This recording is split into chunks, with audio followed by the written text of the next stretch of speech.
కర్ణాటక రాష్ట్రంలో ఉన్న తుంగభద్ర డ్యాంకు గత కొన్ని రోజులుగా వరద పోటెత్తడంతో డ్యాం 19వ గేటు తెగిపోవడంతో డ్యాం నుంచి దిగువకు 1,32,000 క్యూసెక్కుల నీటిని తుంగభద్ర డ్యాం నుంచి దిగువకు అధికారులు విడుదల చేశారు.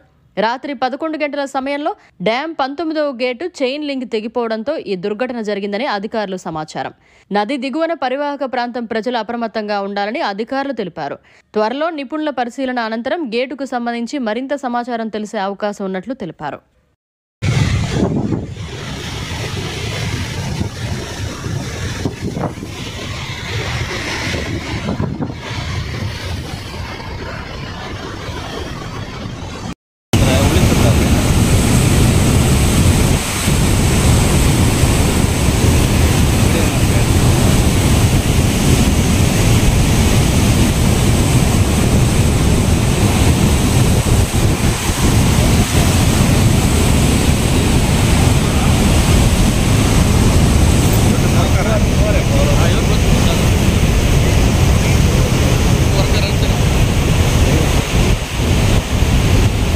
निकल गया